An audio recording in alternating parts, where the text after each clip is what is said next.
Normalement, ça fait encore une quarantaine de pieds de rhubarbe.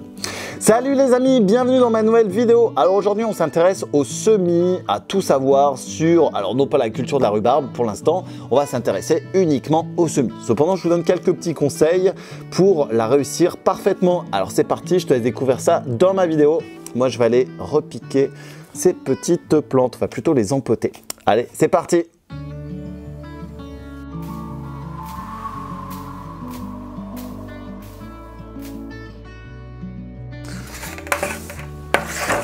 Salut les amis, bienvenue dans cette nouvelle vidéo. Alors aujourd'hui, on s'intéresse au semis d'une plante assez intéressante. Je peux pas la mettre dans les légumes fruits, je peux pas la mettre dans les légumes fleurs. On va la ranger plutôt dans les fruits, même si ce n'est pas un fruit, ce sera plutôt un fruit-feuille, entre guillemets, je dis bien. Et oui, je vais vous parler de la rhubarbe. Alors la rhubarbe, c'est un nom assez intéressant en latin. Donc c'est le Rheum rhabarbarum. Alors c'est un nom barbare, comme on peut le dire et le lire. Donc ce Rheum, cette rhubarbe, a besoin de conditions un petit peu particulières. Premièrement, si vous êtes au sud de Loire, ça va être un petit peu compliqué, notamment dû à la sécheresse, parce que c'est une plante qui aime beaucoup l'eau, qui aime les endroits, je ne vais pas dire humides, mais entre guillemets ombragés, mais aussi avec beaucoup d'eau. C'est une plante qui va aimer les sols profonds, c'est une plante aussi qui va aimer les sols riches et fertiles. Vous allez devoir, avant de la planter, travailler votre sol sur 40 à 50 cm de profondeur, apporter du compost, apporter de la matière organique, car c'est une plante qui va premièrement bien s'implanter très profondément dans le sol et qui va couvrir facilement plusieurs mètres carrés à long terme. Au niveau de la plantation, c'est assez simple, comptez 1 à 3 plants par mètre carré si vous voulez avoir des rendements plus importants. Et ensuite, privilégiez les coins ombragés à mi-ensoleillés pour la plantation. Maintenant, je vais vous parler un petit peu du semis. Donc, j'ai effectué premièrement un semis graine à graine dans des plaques alvéolées qui va permettre, encore une fois, de pouvoir les mettre en pot. Donc, le système racinaire est déjà implanté. Alors, on va pouvoir regarder ça avec celui-ci. Donc on a un petit début de système racinaire, donc celui-ci demanderait à être mis en pot pour la première fois, on appellera ça l'empotage. Concernant le semis, on va utiliser une plaque alvéolée. Si vous n'avez pas de plaque alvéolée, pas d'inquiétude, vous pouvez prendre des godets. Alors j'en ai ici. Vous mettez et vous faites un semis en poquet à raison de 2 à 3 graines. Et ensuite, vous laissez la nature faire. Il faut compter environ 10 à 15 jours pour avoir une bonne levée et une belle germination et voir les premiers germes. Ensuite, comptez un peu plus si vous faites ça un peu plus tard en saison. D'ailleurs, au niveau des périodes de semis, vous allez pouvoir faire ça tôt au printemps, courant mars-avril, ou alors tard en saison estivale, entre août, septembre et octobre. Donc là, c'est le cas. On termine les derniers semis de rhubarbe pour l'année prochaine qui seront implantés dans le jardin. Au niveau du matériel, on a besoin d'une plaque alvéolée et ou de godets. Ensuite, du terreau. Donc j'ai pris le terreau Selmax parce que c'est un terreau qui est fibreux, qui a tous les éléments nutritifs nécessaires pour le développement du végétal et pour le semis. Donc je remercie Selmax qui est notre partenaire pour cette vidéo sur les semis de rhubarbe. Hop, donc ça je le mets là.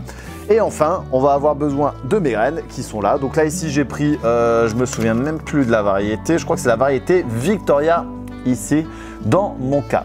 Allez, c'est parti. Première chose à faire, on va remplir notre plaque alvéolée. Alors surtout, et ça j'insiste, hein, comme à chaque fois, on ne tasse pas trop nos alvéoles parce que la plante a besoin de se développer, enfin plutôt notre graine a besoin de se développer tranquillement dans les alvéoles.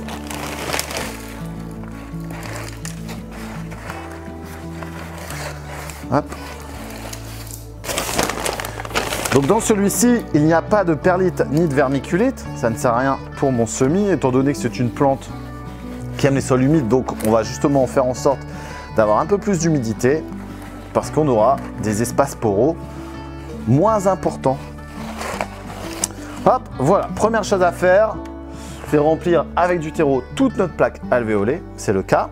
Ensuite, on va tasser légèrement pour faire en même temps une petite fosse, un petit trou pour mes graines. Le tour est joué. Ensuite, forcément, on a besoin de prendre les semences. Alors, comme vous pouvez le voir, la graine est très grosse sur la rhubarbe. D'ailleurs, l'inflorescence est assez spectaculaire. Petit conseil, si vous ne voulez pas affaiblir trop rapidement votre plante, je vous conseille de supprimer régulièrement les lampes florales qui vont se former au centre de la rosette. Ensuite, une autre chose à savoir sur la rhubarbe, c'est qu'elle dégage, qu'elle émet de l'acide oxalique et que ça peut être assez intéressant avec les abeilles puisque l'acide oxalique va permettre de se débarrasser naturellement du varroa, un prédateur actuel, ce fameux acarien qu'on retrouve sur la chitine de nos abeilles. Donc là, on va continuer avec les semences. Donc, je vous ai parlé tout à l'heure de 3 à 4 graines, plutôt de 2 à 3 graines par godet ou par alvéole. Moi personnellement j'en mets qu'une pour avoir un peu plus de plants, mais ça va être à vous de décider. Le résultat sera le même. La plante sera moins étoffée forcément si je mets qu'une seule graine. C'est le cas ici, mais ça va venir assez rapidement. Donc là on dépose graine par graine à une profondeur d'environ 1 cm. La graine a besoin d'être couverte avec un bon centimètre de terreau. Ensuite, une fois que l'opération est effectuée, on va recouvrir forcément. Et là, on ne tamise pas le terreau. Étant donné que la graine est assez grosse, c'est un indicateur. Et on va pouvoir arroser. L'arrosage qui va être copieux la première fois, qui permettra d'imbiber toutes les mottes. Il faut compter donc 10 à 15 jours. Alors en ce moment, ça va être un petit peu plus tard parce que les températures commencent à baisser. Mais voilà, les premières ici, en une dizaine de jours, c'était réglé. Apparition des germes très rapide. Donc là, j'ai terminé avec toutes mes graines. Donc pour un sachet comme ça, il faut compter environ une centaine de graines. Donc ça doit faire 1,5 g. Donc 1,5 g, ça correspond à 100 semences. Donc après, vous faites le calcul en fonction de vos besoins. Bon là, bien sûr, j'en aurai un petit peu trop. Ça me permettra d'en donner à droite à gauche. Autre opération, pour compléter, on va remplir et en même temps supprimer toutes les mottes de mon terreau. Hop. Voilà. Ça, c'est fait. Hop. Voilà. On va pouvoir nettoyer un petit peu cette table et mettre le chromo, les petites étiquettes pour savoir ce dont j'ai semé.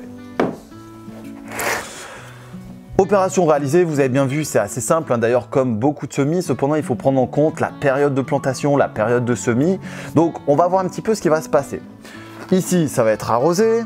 Peu de temps après, 10, 15 jours, 20 jours après, on va avoir des plantes qui vont ressembler à ça, qui vont être mis dans des pots. Donc là, ça va être le moment, je vais en profiter. Ça sera peut-être l'objet d'un autre tuto. Et ensuite, on va les conserver comme ça tout l'hiver. Si vous avez une serre, c'est impeccable. Les températures ne seront pas trop froides, elles le seront forcément bien plus qu'en intérieur, c'est logique, mais elles ont besoin d'une période de froid pour commencer l'année prochaine leur développement, leur croissance. Donc ensuite, on empote directement dans des pots de 8, 10 ou des godets de 7, 8, ça fera largement l'affaire. Et enfin, donc l'année prochaine, en saison, courant mars-avril, avec le système racinaire qui sera bien développé à l'intérieur de mon contenant, on va pouvoir les planter en extérieur. Ça, on fera ça également l'année prochaine, chaque chose en son temps. Alors maintenant, concernant les arrosages, il faudra veiller à arroser régulièrement, même en période hivernale. On va éviter les godets qui seront détrempés, mais on va privilégier un terreau qui sera bien humide. Alors concernant maintenant les prédateurs, la période la plus redoutée, ça va être quasiment mars, avril et mai, notamment avec les limaces, avec les escargots qui vont pouvoir se régaler. Donc je vous invite à mettre tout autour des coquilles d'œufs ou alors à mettre des pièges anti-limaces et anti-escargots pour éviter qu'ils ne mangent la totalité de vos plants de rhubarbe. Alors maintenant, ce qui me reste à faire, c'est repiquer cette partie-là, arroser ici. Mais là, ça va être à vous de jouer. N'hésitez pas à découvrir tous les autres tutos donc sur les différentes autres plantes. Vous avez la tomate, la carotte, tout ça, bien qu'on est un petit peu ici hors saison puisqu'on arrive en période hivernale. Mais vous allez pouvoir préparer pour l'année prochaine. Alors, je vous dis à très bientôt les amis. On n'oublie pas, on peut faire un pouce bleu et partager la vidéo. Salut!